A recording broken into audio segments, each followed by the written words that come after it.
Bonjour et bienvenue sur la chaîne de Maître Phare Tarot. Aujourd'hui, on se retrouve pour l'analyse astrologique de cette nouvelle lune qui sera présente au-dessus de nos têtes le 14 septembre 2023. Alors tout de suite, on va regarder la carte du ciel et on va aller, premièrement, situer où se trouve cette nouvelle lune. Alors, tous deux, les deux astres, les luminaires, lune et soleil, seront dans le signe de la Vierge à 21 degrés 59 minutes. Alors, on parle d'un signe organisé, un signe structuré, un signe qui vraiment prépare à l'avance ses actions. Tout ce qu'il fait, c'est une organisation dans le but d'être préparé à l'avance, d'éviter les surprises et surtout de savoir quoi faire au moment venu parce que le signe de la Vierge n'aime pas les surprises, n'aime pas se faire prendre comme si justement il n'y avait rien préparé, comme si il arrivait sur un coup de tête. Ce n'est pas du tout le signe de la Vierge. La Vierge est vraiment préparée, structurée, organisée. Alors, la nouvelle lune va être aux couleurs de la Vierge parce qu'ils sont dans le troisième décan de la Vierge. Alors, nouvelle lune pour le Québec sera à 21h39 minutes. Et un peu pour vous situer, si vous êtes sur le fuseau horaire de la France ou tout proche, on se rajoutera un 6 heures supplémentaires pour que la nouvelle lune soit au-dessus de votre tête à 3 heures du matin, 3h39, le 15 septembre. Alors, on sera passé à la journée suivante pour le fuseau horaire parisien, français, parce que vous avez 6 heures supplémentaires sur nous. Alors, d'entrée de jeu, quand on regarde la carte de cette nouvelle lune, ce qu'on peut voir tout de suite, c'est ce qu'on appelle le modèle balançoire. Pourquoi? Parce que nous avons 5 planètes de chaque côté de cette roue zodiacale. Si on la séparait en 2 demi-cercles, on aurait 5 planètes dans la partie supérieure, la partie du haut. Alors, pour ma part, sur ma carte à moi, nous avons Pluton rétrograde, Saturne rétrograde, Neptune rétrograde. On a Jupiter rétrograde et Uranus rétrograde dans la partie supérieure. Et quand on va voir dans la partie inférieure, nous avons Mars, Mercure rétrograde, Vénus rétrograde, nœud lunaire sud. Et nous avons aussi la lune noire en plus des luminaires lune-soleil. Alors, c'est vraiment un ciel équilibré de chaque côté. Alors, si on regarde les conjonctions, j'aime bien regarder si on a des ensembles. Alors, est-ce qu'on en a rapidement? Je dirais que non. Alors, pour les conjonctions, ça va être rapide. Maintenant, si on regarde les aspects en rapport avec cette nouvelle lune, nous en avons 2 qui ressortent et qui partent de cette nouvelle lune. Premièrement, on a une opposition entre Neptune rétrograde et lune-soleil. Alors, comment va se jouer peut-être cette opposition-là? Bien, Neptune, c'est la planète des rêves, la planète de l'imagination, la planète de mettre de la magie dans notre quotidien. Et comme Neptune est nouvellement rétrograde, je vous invite d'ailleurs à aller voir la vidéo de Neptune rétrograde. Chaque planète rétrograde en fait à sa vidéo. Pour Jupiter, je n'ai pas encore eu le temps de le faire et je me questionne à savoir si je vais le mettre disponible ou pas en ce moment. Et en date où je vous parle, nous sommes présentement le 6 septembre. Alors, je suis toujours en questionnement. Et Neptune rétrograde, ce que ça fait pour nous, bien, ça nous amène du brouillard. On peut sentir un manque de motivation, on est dans le flou, on peut se sentir comme si on flottait, pas trop savoir où sont nos repères. Alors, on se cherche et la nouvelle lune va se ressentir parce que nous avons directement une opposition entre la lune et le soleil et Neptune de l'autre côté. Un autre aspect qui est totalement différent, c'est ces trigones entre la nouvelle lune qui part du signe de la Vierge et qui s'en va dans le signe du Taureau pour aller rejoindre Uranus rétrograde. Alors, un beau trigone, c'est l'énergie la plus forte, la plus dynamisante qu'on peut avoir en astrologie.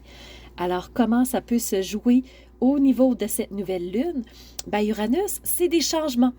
C'est des changements qui peuvent être importants, qui peuvent être subis, qui peuvent être rapides, qui peuvent être secouants, qui peuvent être spectaculaires parce que on les voit pas venir. Uranus, c'est aussi la planète de l'éveil, de la transformation.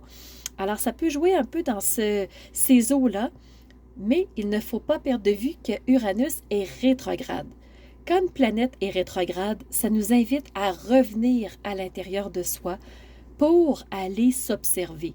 Alors Uranus va aussi amener cette énergie de allons voir à l'intérieur de nous comment on a vécu les changements dernièrement. Est-ce qu'il y en a eu des changements pour nous? Comment se sont-ils manifestés et comment nous, on a réagi par rapport à ces changements-là? Est-ce qu'on était prêt? Est-ce qu'on a su prendre la vague et les dépasser, ces changements-là? Ou bien on a complètement eu la surprise et on n'a pas su quoi faire? Comment se sont déroulés ces changements-là? Et le fait qu'on ait un trigone entre Uranus et la nouvelle lune, ce que ça m'indique, c'est que justement, on va avoir des changements qui vont être probablement favorables. Alors, Uranus nous invite à nous préparer s'il y avait des nouveaux changements dans une ou plusieurs sphères de vie. Comment on réagirait à ces changements-là? Est-ce qu'on est prêt? Est-ce qu'on est prêt à des changements dans notre vie personnelle, notre vie professionnelle, notre vie amoureuse, au niveau de notre santé, au niveau de nos relations sociales? Donc, il y a d'autres sphères de vie, bien entendu, parce que l'être humain est un être complexe, magnifique, mais complexe pour moi. Alors, comment vont se jouer ces changements-là dans votre quotidien autour de cette nouvelle lune, un peu avant, puis ça peut être aussi après cette nouvelle lune-là. Alors, si je regarde d'autres aspects, ce qui ressort pour moi, c'est que on a un beau triangle dynamique, un beau triangle positif. Celui-ci, par contre, ne fait pas intervenir la nouvelle lune, mais il est là au moment où la nouvelle lune se forme. Alors, c'est quoi ce triangle-là? Les trois acteurs vont être le nœud lunaire sud qui est présentement en balance à 26 degrés. On a aussi Vesta qui forme trigone avec le nœud lunaire sud. Vesta est nouvellement rentré dans le signe du Cancer. Alors Vesta, c'est cet astéroïde du bien-être, de l'harmonie, qui veut qu'on se sente bien, qui met vraiment de l'emphase à se sentir vraiment mieux, se sentir en harmonie. Et dans quel domaine? Ben, c'est dans le domaine du foyer et de la famille, parce que Vesta est dans le signe du Cancer. Alors, comment on va faire pour se sentir bien au niveau familial, au niveau avec ses enfants, son conjoint? Ça peut aussi être comment on va faire pour se sentir bien au niveau émotionnel, parce que le Cancer est un signe d'eau, est un signe d'émotion. Alors, comment, au niveau de cette nouvelle lune, on va faire pour se sentir bien au niveau familial, mais aussi au niveau émotionnel? Et le trigone avec le nœud lunaire sud, c'est qu'est-ce que je vais abandonner pour me sentir mieux au niveau familial, pour me sentir mieux au niveau émotionnel. Alors, il y a des réajustements à faire. Comment on va s'y prendre? Le nœud lunaire sud est en sextile avec la lune noire toujours en fin de Lion, du signe de Lion, donc à la fin du troisième décan à 27 degrés. Alors, sextile, c'est une bonne énergie. Alors, qu'est-ce que je vais abandonner? Mais il manque des cartes dans mon jeu, il manque des morceaux de casse-tête sur mon image pour être capable de la voir clairement et dans son ensemble complètement. Alors, comment je vais faire pour savoir ce que j'ai à abandonner s'il me manque des éléments?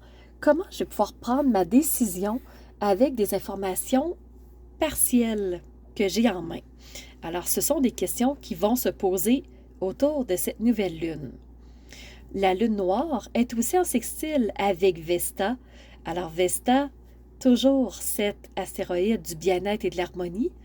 Comment je vais faire pour me sentir mieux, pour être en harmonie au niveau familial, au niveau de mes émotions, en sachant qu'il me manque des informations, je le ressens, je le sais peut-être directement. Alors, comment je vais faire pour me sentir bien, me sentir mieux aux alentours de cette nouvelle lune-là au niveau familial? Alors ça, ce triangle-là, c'est sûr qu'il va nous impacter, on va le ressentir. On a toujours ce T carré au niveau de Pluton qui vient faire carré aux deux nœuds lunaire nord, nœud lunaire sud. Pluton rétrograde qui est toujours en Capricorne, il est toujours rétrograde, il va continuer sa rétrogradation encore un mois certainement. Donc, au moment où je tourne la vidéo, on est le 6 septembre et Pluton va continuer sa rétrogradation jusqu'au 11 octobre. Alors, il lui reste encore un peu plus d'un mois de rétrogradation. Par la suite, il va stopper son mouvement rétrograde pour repartir en marche directe, tranquillement vers le Verseau, et il changera de signe uniquement vers les alentours du 20 janvier 2024. Alors, on en a encore pour un temps à avoir ce Pluton au-dessus du Capricorne, donc le T carré va se maintenir jusqu'à temps que Pluton bouge de signe. Alors, ceux qui sont impactés par le T carré qui touche les deux nœuds lunaires, donc qu'est-ce que j'ai à abandonner, et ensuite vers où je vais m'enligner par rapport à ce Pluton qui est la planète, je vous dirais, déconstruire pour mieux reconstruire les choses de façon plus saine. C'est aussi se régénérer, c'est refaire ses énergies. Alors, c'est possible que certains signes se sentent plus fatigués, se sentent plus amorphes, se sentent plus... oui, que ça tire au niveau des énergies parce que Pluton est rétrograde. Alors, il vient comme tirer sur notre énergie. Alors, c'est possible que vous le ressentiez. C'est toujours dans le ciel, c'est toujours d'actualité au niveau de cette nouvelle lune du 14 septembre 2023. Alors, rapidement, c'est ce que je pouvais vous dire pour cette analyse. On voit que dans le ciel, il y a encore beaucoup de lignes à défi, les lignes rouges, mais il y a beaucoup aussi de lignes soutenantes, des lignes énergisantes bleues, et on voit même 3 lignes vertes. Ce sont des quinconces. 2 lignes vertes viennent former un aspect qu'on appelle le doigt de Dieu, qui s'appelle aussi cet aspect-là un iode. Alors, qui va venir jouer dans cet aspect-là? Neptune étant à la pointe et à la base de ce triangle-là qui est le iode, on a le nœud lunaire sud et on a la lune noire. Alors, on a déjà parlé du nœud lunaire sud, on a déjà parlé de la lune noire pour cette nouvelle lune, et on a aussi un peu parlé de Neptune. Donc, voyez-vous que ces trois, une planète, un point fictif et la lune noire, dans le fond, ont beaucoup de rôles à jouer. Surtout cette lune noire, on voit qu'il y a beaucoup d'aspects. 7 aspects partent de la lune noire. Il y en a 4 qui touchent au nœud lunaire sud et il y en a 5 qui touchent à Neptune. Donc, voyez-vous que ces trois acteurs-là ont vraiment un rôle prédominant dans cette nouvelle lune-là. Donc, allez voir selon vos thèmes de naissance comment ils vous touchent, parce que si ils ont des rôles importants dans votre ciel de naissance, ça va jouer sur vous pour cette nouvelle lune-là. Alors, un iode, qu'est-ce que c'est? Ben, en fait, on a une planète à la pointe, qui est Neptune rétrograde, qui, elle, reçoit toute l'attention du iode sur elle. C'est comme un rôle de paratonnerre. Et on disait que Neptune rétrograde nous amène des énergies de brouillard, de manque de motivation. Alors, Neptune reçoit ce iode-là et vraiment, c'est comme si on allait avoir peut-être une ébullition mentale ou émotionnelle. On en parlait aussi avec Vesta, les émotions au niveau du cancer. Alors, on peut aussi y avoir ébullition au niveau de l'intelligence, de la sagesse, maturité. Donc, ça va se ressentir dans cette nouvelle lune, c'est sûr et certain. Et à la base, on a la lune noire qui encore une fois, vient nous cacher des informations. Et on a le nœud lunaire sud qui, lui, est prêt à abandonner des choses pour avancer. Mais il y a quand même des ralentissements autour de lui. Il y a quand même des freins qui lui empêchent de pouvoir abandonner ce qui l'intéresserait vraiment. Alors, vous pouvez mettre ça euh, dans vos mots, comment ça vous touche dans votre quotidien. Mais ces acteurs-là vont vraiment dégager beaucoup d'énergie pour la nouvelle lune du 14 septembre. Alors, c'est sûr qu'on va tous se ressentir et on va chacun à notre mesure se poser certaines questions dont j'ai déjà abordé dans la vidéo. Alors, je vous invite à revenir dans cette vidéo-là pour réentendre les questions si vous en ressentez le besoin. Alors, ça va être vraiment une nouvelle lune on va vouloir abandonner des choses, il va quand même avoir des tiraillements, on va se sentir dans le flou, dans le manque d'informations, manque de casse-tête pour être capable de bien comprendre, être capable de bien saisir la situation, être capable de prendre des décisions en toute connaissance de cause aussi. Alors, c'est sûr que ça va se ressentir, mais on va quand même avoir des appuis. Fait que pour cette nouvelle lune-là, moi, je retiens que oui, on peut avoir du brouillard, on peut se sentir perdu, mais somme toute, on va avoir des aides qui vont nous soutenir dans cette nouvelle lune.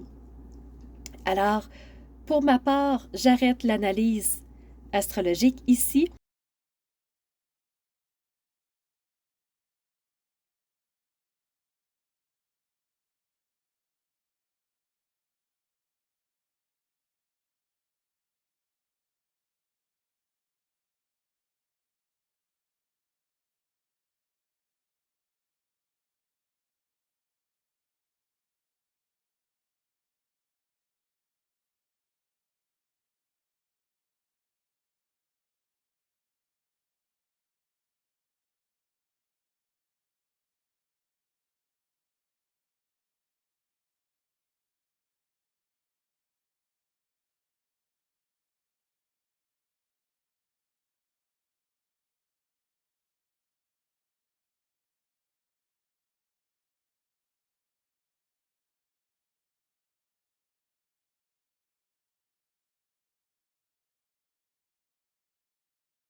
Prochain rendez-vous.